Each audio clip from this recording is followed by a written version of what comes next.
ደግሞ እማዬ ፈቃደኛ ከሆነች ሆነ ያሰብኩት ነገር አለ። ቆይ ምንድነው? አረብ ሀገር ሄጄ ሰርቼ ልመለስ ወስኛለሁ። አይ ይሄን ነገር ጭራሽ እንዳታስቢው። እኔ በህይወት እያለሁ እንደዚህ አይነት ነገር አልቀበልሽም። እንዴ ሰላም ጤና ይስጥልኝ ውድ ቻናል ቤተሰቦቼ እንዴት ናችሁ? አስተውለኝ ዛሬ ደግሞ በሌላ ቪዲዮ ተከስቻለሁ። አዴ አረብ ሀገር ለመሄድ ወስናለች ማለት ነው። እናቷ ግን እንደማትቀበል ተናግራለች ማለት ነው። እና አዴ የእውነት በጣም ውስጥ ሰበረች ማለት ነው። እንጂ ነው ውስጥ ስግደት ላይ ስላለው ይመስለኛል ውስጥ ተሰምቶኛልና አማራጭ ስናጣ ስግደት ነው ምን መርጦ ብዙዎቻችን ማለት ነው። አዴም ያው መጨረሻ አረብ ሀገር ሄጄ ሰርቼ ራሴን ልቀይር አንቺንም ልርዳሽ እናቴ ብላ ሐሳብ አቀረበች ማለት ነው። እናቷ ግን ይሄንን በጭራሽ እንደማትቀበል ተናገረች።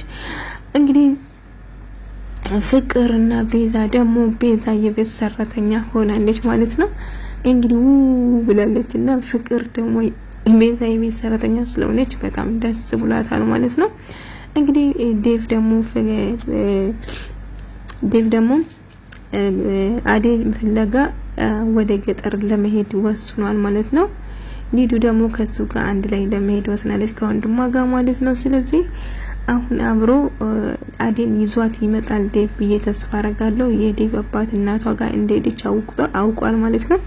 እንግዲህ የሰፈር አቃጣሪ አቃጥሯል ማለት ነው። ስልክ ደውሎ አዴ እናቷ ጋር መጣለች በማለት ተናገረ። አባቷ አግታችሁ አስቀምጧት እስከመጣ ድረስ ብሏል። እንግዲህ ያዴ አባት ደግሞ ሊመጣ ነው ማለት ነው። እንግዲህ አዴ አባት ሳያገኝ ዴቭ የማገኝ ይመስለኛል። ቀድሞ ዴቭ ካገኘ አዴን ወደ አዲስ አበባ ይዟት ይመለሳል ማለት ነው። ነገር ግን አባቷ ቀድሞ ካገኛት የምድራት ይመስለኛል አስገድዷት ማለት ነው። ነገር ግን ዴቭ ቶሎ ማግኘት ከሆነ እሰየው የማግኘት ይሆናል ማለት ነው። ነገር ግን አዴ በጣም ጥሩ ስሜት ላይ አይደለችም። በጣም አስላለች። ያው እናቷ ጋር ሰላም አይደለችም። ምክንያቱም ከእናቷ ጋር ሰላም ብትሆንም ግን በአካባቢ ያለው ጉዳይ አዴ ለማግባት የሚፈልጉት ወይ ደግሞ ለመጥለፍ አስገድዶ ለማግባት የሚፈልጉት ብዙ ሰው ስላለ ያው እንደዛ ድርጊት ደግሞ ያው የተለመደ ነው በገጠር ወጣ ያለ ገጠር አካባቢ ውስጥ ማለት ነው። ስለዚህ አዴ ያለችበት ሁኔታ በጣም ከባድ ሁኔታ ላይ ነው ያለችው ማለት ነው። ዴቭ ከዚህ ከባድ ነገሮች እንደሚያድናት ተስፋ አረጋለሁ። እሱን እያሰበች ነበር ከሱ ጋር ስታወራ የነበረው ምናን እንደሚወዳት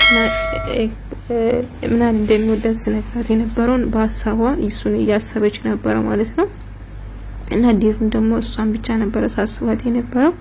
ስለዚህ ከዚህ ሁሉ ዴቭ እንደሚያወጣት ተስፋ አረጋለሁ። ምክንያቱም ሁሌ የምትወደው ሰው ለማግኘት እሷም ያው እሱን በመታሰበው እርግጠኛ ነኝ ተወደዋለች ማለት ነው። ምክንያቱም በአይምሮ ውስጥ ታረግና ስታስበው ነበረው ማለት ነውና እያሰበች ነበረው ዴቭን እንደምትወደው 100% እርግጠኛ ነኝ።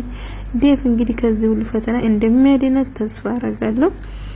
እንግዲህ ፍቅር ደግሞ እናቷ ደግሞ አውቃ እናቷ አባርሳትላት ነው ያባረቻት ማለት ነው። ስለዚህ ፍቅር ጥፋተኛ ነች። አዴ ወደ ትመለሳለች። ፍቅር እናት እንግዲህ አዴን እንድትመለስ አዴን ከየትም አፈፈልገን እንመልሳታለን ብሏል። አዴም ደግሞ ትመለሳለች ማለት ነው። እዚህ ጋር ዋንኛው ጥፋተኛ ፍቅር ነች ማለት ነው። ፍቅር ደግሞ እናቷ በር ዘጋችበት። ካሁን በኋላ እንደዛ ነገር አልቀበልም።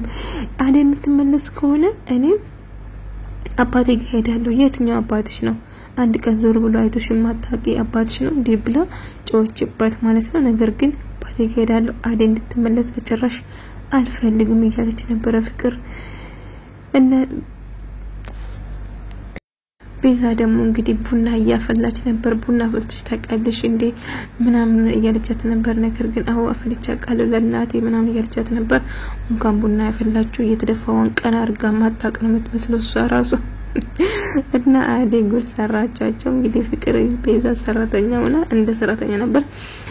ጓደኛዬ ቤት ወስጄ ቀጥርሻለሁ ምናምን አለቻት። ጭራሽ የባሰ አታምጣ ስላምጥቶ ቆሎላሉ። የምር የባሰ አታምጣ ሲባል አምጥቶ ቆሎላ የሚባል ይሄ ነው። ቤዛ ሰራተኛ ትሆናለች ብሎ ማናስቡ ያቀነ ማን ያስብ ነበር? አዴ እንዴት አዴ ስታመነጫጭቅ ነበር። አዴን ለማባረር የማትፈነቅሉ ድንጋይ ለማም ይገዛ በራሳ ጉርጓድ ለሌላ ሰው የቆፈረችው ጉድጓድ ላይ ራሷ ገባች ማለት ነው። አደይ ግን ትመለሳለች እንደ ድሮ ፈገግታ እንደሚመለስ ተስፋ አደርጋለሁ። ይሄን የድሮ ፈገግታ የሚመለስ ብቸኛው ጀግናው ዴቭ ይሆናል ማለት ነው። ስለዚህ ይርዳክ ብያለሁ ዴቭ።